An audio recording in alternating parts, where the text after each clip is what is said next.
الحمد لله نحمده ونستعينه ونستغفره ونؤمن به ونتوكل عليه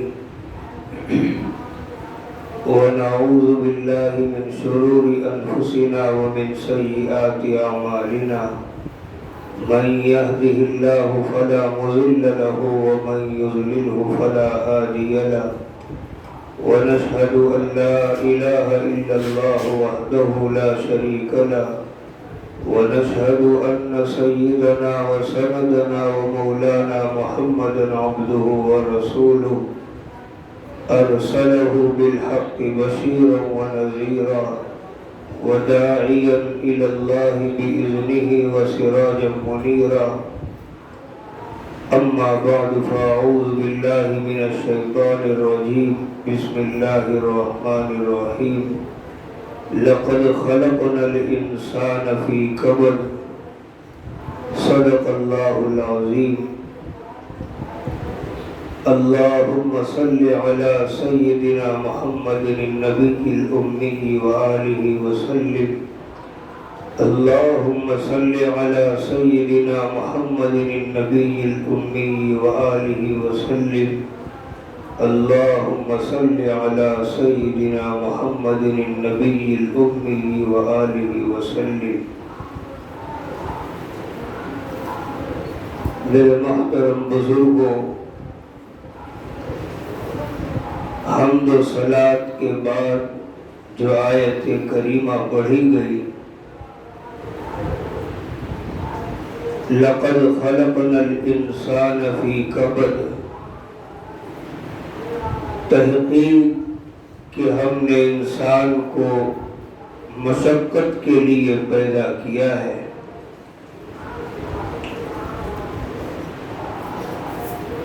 اس سے پتہ چلا کہ انسانی زندگی کا مقصد مشقتیں اٹھانا، محنت کرنا، عمل کرنا، اللہ تعالیٰ کو راضی کرنے کی کوشش میں ہمتیں صرف کرنا۔ اسی لیے ہمارے بزرگوں کا یہ مقولہ بھی ہے کہ یہ دنیا محنت اور مشقت کی جگہ ہے، قبر آرام کی جگہ ہے اور جنت انعام کی جگہ ہے۔ جو انسان دنیا میں اللہ تعالیٰ کو راضی کرنے کے لیے محنت مشقت اٹھا کر جاتا ہے، کوششیں اس کی راہ میں صرف کر کے جاتا ہے، اللہ تعالیٰ اس کو قبر میں بھی آرام دیتے ہیں اور جنت میں بھی اس کو انعام دیتے ہیں۔ تو انسانی زندگی کا مقصد کہ انسان محنت کرے، مشقت اٹھائے۔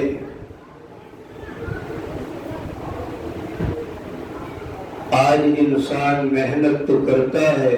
مشقت تو اٹھاتا ہے، لیکن مشقت برداشت کرنے کا، محنت کرنے کا،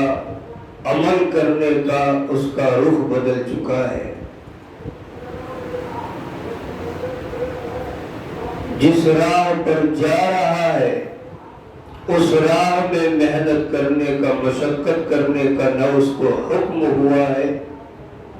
اور نہ ہی وہ اس کے لیے اتنا بہتر ہے۔ محنت اور مشقت انسان کی صرف اور صرف آخرت کی راہ کی محنت کام آئے گی۔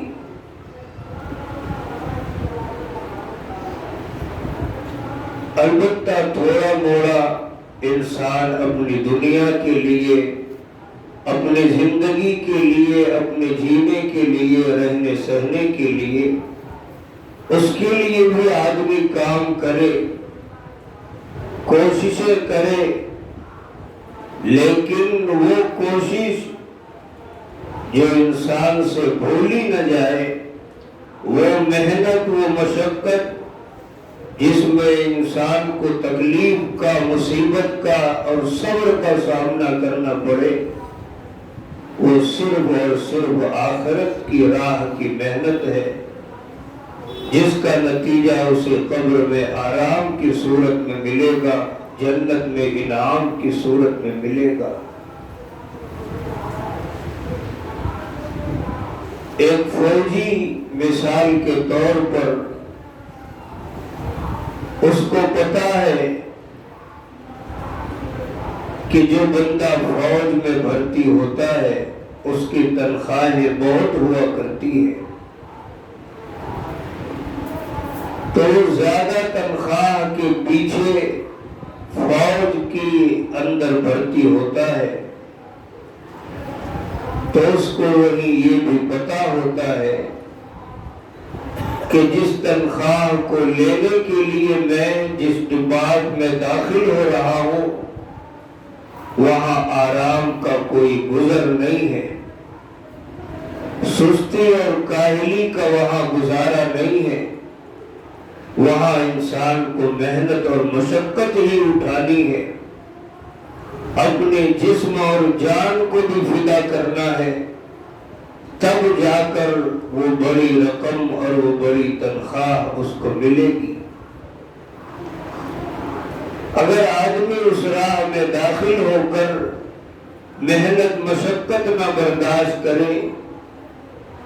اولاً تو اس راہ میں وہ داخل ہونے کے لائق ہی نہیں، اگر وہ داخل ہوا بھی تو اس تنخواہ کا وہ مستحق نہیں ہوگا۔ تو اسی طرح انسان کی اس دنیاوی زندگی کا مقصد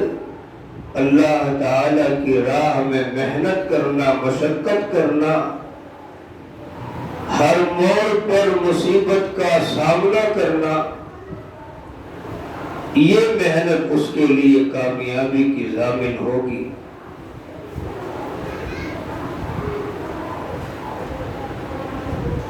ورنہ اس دنیا میں انسان کے لیے تو فتنے ایسے ہیں جو اس کی غفلت کے بڑے اسباب میں شمار ہوتے ہیں۔ ایک تو فتنہ وہ ہے کہ آدمی شہوات میں مبتلا ہو جائے، اور آج انسان کی غفلت کا زیادہ تر سبب یہی ہے کہ آج انسان چاہے چھوٹا ہو، بڑا ہو، امیر ہو، غریب ہو، شہوات اور خواہشات سے بھر چکا ہے۔ اور دوسرا فتنہ ہے کہ انسان شبہات میں مبتلا ہو جائے۔ شہوات بھی انسان کو اللہ تعالی سے غافل کرنے والی ہے، شبہات بھی انسان کو اللہ تعالی سے غافل کرنے والے ہیں، لیکن زیادہ تر آج امت شہوات اور خواہشات میں مبتلا ہو کر اللہ تعالی سے غافل ہوتی جا رہی ہے۔ پھر ان شہوات کی بھی بے پناہ قسمیں نکلتی ہیں، لیکن سب سے پہلی اور بنیادی جو قسم بنتی ہے وہ دو قسمیں ہیں، ایک شہوت شکم، دوسری شہوت فرج۔ شہوت شکم پیٹ بھرنے کی خواہش کہ انسان کو بس یہ فکر ہوتی ہے کہ مجھے لذیذ کھانا مل جائے، مزیدار کھانا مل جائے، یہ فکر اور خیال ہوتا ہی نہیں کہ یہ کھانا حلال چیزوں سے بنایا گیا ہے، حرام چیزوں سے بنایا گیا ہے، کیا چیزیں اس کے اندر ملائی گئی ہیں، کس پیسے سے یہ خریدا گیا ہے، کس ملک سے، کس زمین سے یہ پیدا ہو کر آیا ہے، اس کی کوئی پرواہ نہیں، بس ہمارا پیٹ بھرنا چاہیے اور وہ چیز لذیذ اور مزیدار ہونی چاہیے۔ ظاہر سی بات ہے جب انسان کے اندر اس طرح کی شہوات اور خواہشات پیدا ہو جائیں کہ حلال و حرام کی تمیز ختم ہو جائے تو وہ انسان تو اللہ تعالی سے دور ہونے والا ہے ہی۔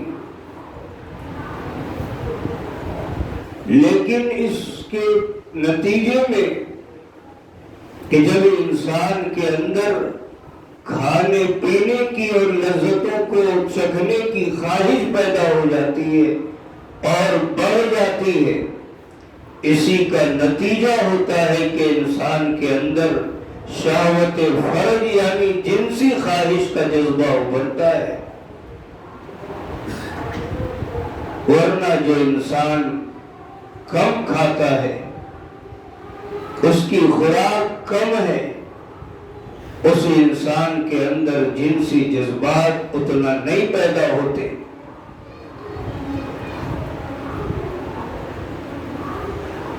آپ لوگوں نے روزوں کے درمیان اس چیز کا اندازہ لگایا ہوگا، اور جو انسان پیٹ بھر کر کھاتا ہے اور زیادہ کھانے کی اس کی عادت پڑ چکی ہے، پھر اس انسان کے اندر جنسی خواہش کے بھی جذبات بڑھ جاتے ہیں، اور اتنا بڑھتا ہے کہ پھر عمر کا لحاظ بھی ختم ہو جاتا ہے۔ اچھی خاصی عمر کے تک پہنچ جاتے ہیں لوگ، اور اس عمر میں بھی پہنچ کر شادی اور بیاہ کی خواہش ان کے دل سے مٹتی نہیں ہے۔ یہ اسی زیادہ کھانے کا نتیجہ ہوتا ہے۔ جو انسان زیادہ کھاتا ہے اس کی شہوات اس طرح بڑھتی ہیں، اور جب شہوتیں بڑھتی ہے آدمی بچ بچا کر گناہ کی طرف مائل ہوتا ہی ہے، اور جب گناہ کی طرف مائل ہوتا ہے انسان کا دل سیاہ پڑتا ہے،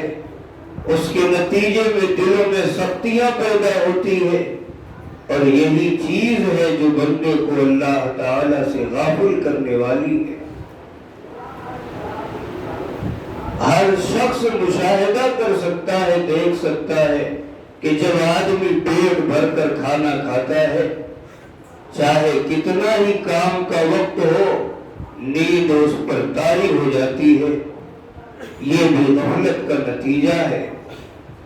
پیٹ بھر کر آدمی کھانا کھاتا ہے، کام کاج کرنے سے رہ جاتا ہے، سستی کاہلی بدن پر شکار ہو جاتی ہے۔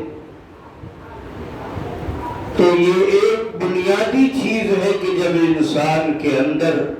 خواہشات اور لذات کے چکھنے کی کیفیت پیدا ہو جاتی ہے تو پھر وہ انسان رفتہ رفتہ تباہی اور بربادی کی طرف جاتا ہے۔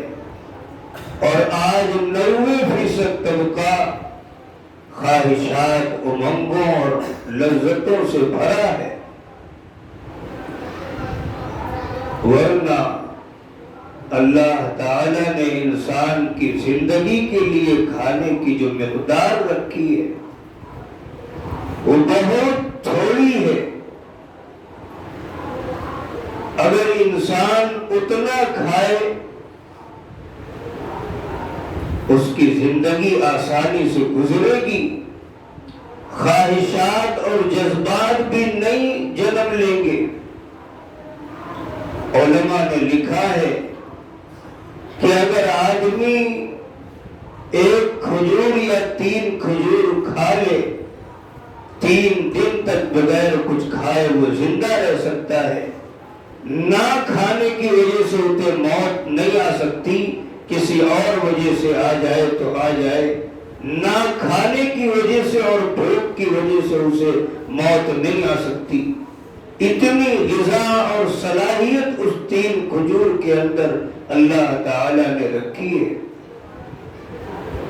لیکن آج انسان 3 کھجور تو کیا، جب بیٹھتا ہے 2 روٹی 3 روٹی، اور دن بھر میں 2 بار 3 بار 4 بار، یہ اس لیے نہیں کہ اس کے جسم کی اتنی ہی ضرورت ہے، بلکہ یہ اس کی عادت بن چکی ہے، اس کی طبیعت بن چکی ہے، اس کے جسم کی ضرورت اتنی نہیں ہے۔ تو آج انسان دن بھر میں 3 سے 4 بار کھاتا ہے، یہ اس کی خواہشات کا نتیجہ ہے، اس کی شہوات کا نتیجہ ہے، ورنہ ضروریات زندگی تو اللہ تعالیٰ نے بہت مختصر سی رکھی ہے۔ بڑی مختصر سی غذا میں انسان کو اللہ تعالیٰ زندگی عطا فرماتے ہیں۔ تو آج انسانوں کا حال یہ ہو چکا ہے کہ شہوات اور لذات سے وہ بھر چکے ہیں، ایسا بھرے ہیں کہ جانور بھی پیچھے پڑ گئے۔ جانور تو کبھی دن میں 1 بار، کوئی جانور دن میں 2 بار، کوئی جانور ایسے بھی ہیں کہ دن بھی نہیں، 2 دن نہیں، 3 دن نہیں، ہفتے میں کھانا کھایا کرتے ہیں۔ ایک بار ایک اللہ والے کا سفر ایسی جگہ ہوا جہاں لوگ شیر پالا کرتے تھے۔ سب کو معلوم ہے کہ شیر سبزی اور بھاجی نہیں کھاتا، اس کی خوراک گوشت ہے۔ تو انہوں نے اس شیر پالنے والے سے کہا کہ آپ کو اس کی خوراک مہیا کرنا آسانی سے پڑ جاتا ہے، انتظام ہو جاتا ہے۔ اس نے کہا کہ ہم اس کو ہفتے میں 1 بار گوشت دیتے ہیں، اور ایسا نہیں کہ ہم کم دیتے ہیں، یہی اس کی کیفیت ہے اور یہی اس کے کھانے کی ترتیب ہے کہ یہ ہفتے میں 1 بار کھاتا ہے۔ تو اب آپ اندازہ لگائیں کہ جانور ہفتے میں 1 بار کھاتا ہے، اور آج انسان دن میں 3 بار 4 بار کھانے کے طور پر متعینہ اوقات میں بیٹھ کر کھاتا ہے۔ باقی اس کے علاوہ کبھی چائے پی لی، کبھی کوئی دوسرا مشروب پی لیا، اس طرح دن بھر اس کے کھانے پینے کی روٹین چلتی ہے۔ میرے محترم بزرگوں، یہ بھی انسانوں کے ایک ناکام ہونے کی بہت بڑی وجہ ہے۔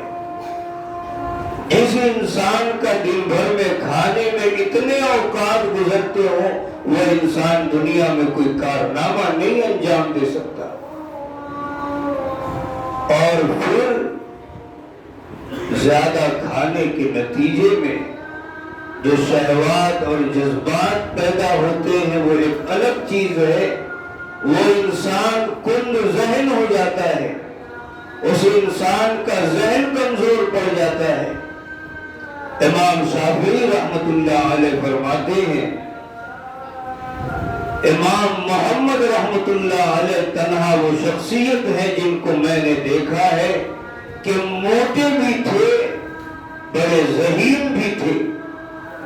ورنہ عموماً میں نے دیکھا ہے کہ موٹے لوگ بڑے کم ذہن کے ہوتے ہیں۔ ایسا معلوم ہوتا ہے کہ جیسے جسم پر ان کے چربیاں جم جاتی ہے، اسی طرح ان کے دماغ میں بھی چربی جم جاتی ہے اور وہ کم ذہن ہو جاتے ہیں، ان کی سمجھ بوجھ ماند پڑ جاتی ہے۔ اور واقعی کھانے پینے کا ایک برا اثر انسان کے ذہن پر یہ پڑتا ہے کہ وہ انسان، اس کے اندر سمجھنے بوجھنے کی صلاحیت کم ہوتی چلی جاتی ہے۔ تو میرے محترم بزرگوں، زیادہ کھانے کے نتیجے میں انسان ایک نہیں متعدد بیماریوں کا شکار تو ہوتا ہی ہے، گناہوں کا بھی اتنا ہی شکار ہوتا ہے اس لیے کہ اس کے اندر ایسے جذبات، ایسی کیفیتیں پیدا ہو جاتی ہے کہ پھر انسان کا دل گناہ کرتے کرتے سخت ہو جاتا ہے، اتنا سخت ہو جاتا ہے کہ نہ اس کو کبھی پھر نماز پڑھنے کو دل کہتا، نہ کبھی تلاوت کرنے کا جی چاہتا، نہ کبھی مسجد کی طرف آنے کا دل چاہتا، نہ کبھی نیک لوگوں کی محفل میں بیٹھنے کا دل چاہتا، حتیٰ کہ ان کی محفل میں بیٹھنا تو درکنار، نیک لوگوں سے اس کو وحشت ہونے لگتی۔ انسان کا دل اتنا بغض سے بھر جاتا ہے، اتنا قرآن نیکیوں سے اس کو ہو جاتی ہے کہ جب ایک نیک انسان کو دیکھتا ہے تو اس کے دل میں ایک وحشت سی پیدا ہونے لگتی۔ اگر کسی نمازی کو دیکھ لے، کسی دیندار کو دیکھ لے، کسی مسجد کے امام کو دیکھ لے، یا کسی نیک کاموں پر میں کام کرنے والے کو دیکھ لے،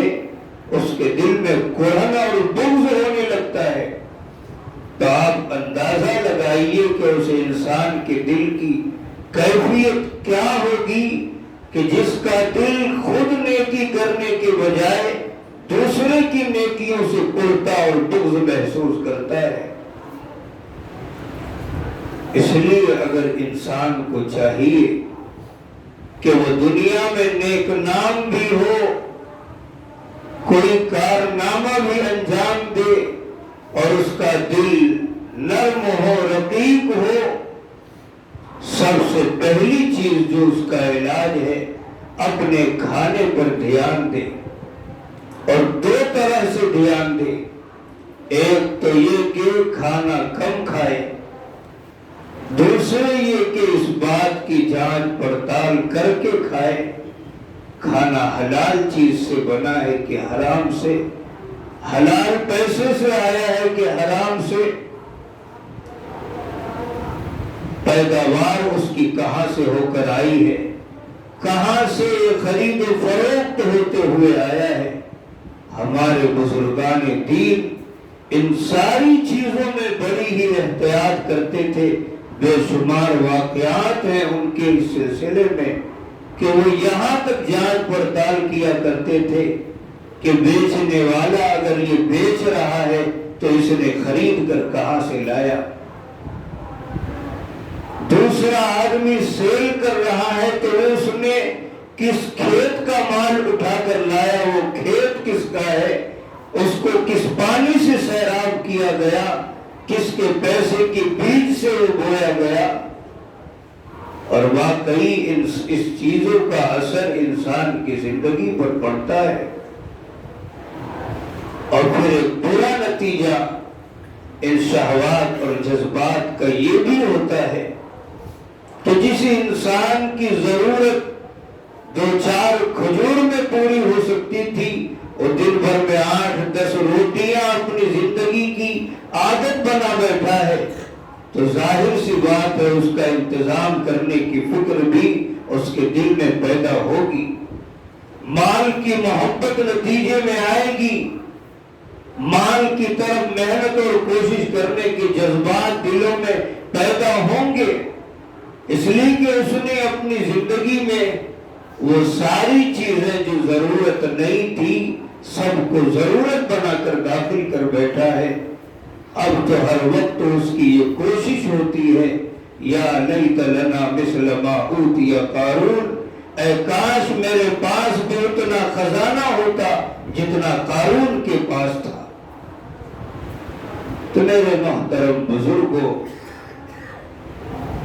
مال کی محبت انسان کی خواہشات کے نتیجے میں، جنسی خواہش کی فکر انسان کی خواہشات کے نتیجے میں، اور پھر یہی نہیں، جب مال کی محبت انسان کے دل میں آتی ہے اور اس کے دل میں یہ فکر ہوتی ہے کہ اب مجھے مال کمانے کی بڑی شدید ضرورت ہے، اس لیے کہ اب ہماری ضرورت حد سے زیادہ بڑھ گئی ہے۔ علماء نے لکھا ہے اور بزرگان دین نے لکھا ہے اور ان کا تجربہ ہے کہ جب انسان کے دل میں مال کی محبت آتی ہے اس انسان کا انجام اچھا نہیں ہوتا۔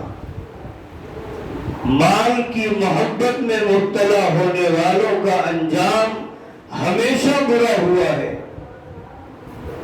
اس لیے کہ اس کے نتیجے میں جب مال آئے گا ضرورتیں اتنی ہی بڑھتی جائیں گی، خواہشات اتنی ہی بڑھتی جائیں گی، انسان بے ضرورت چیز کو اپنی ضروریات زندگی بناتا پھرے گا۔ چنانچہ یہی مال جب آتا ہے انسان عیاشیاں کرنے لگتا ہے، گھومنے پھرنے کے شوق اس کے دلوں میں پیدا ہو جاتے ہیں اور رفتہ رفتہ وہ گناہوں کے راستوں پر بھی مائل ہو جاتا ہے۔ اور اگر کبھی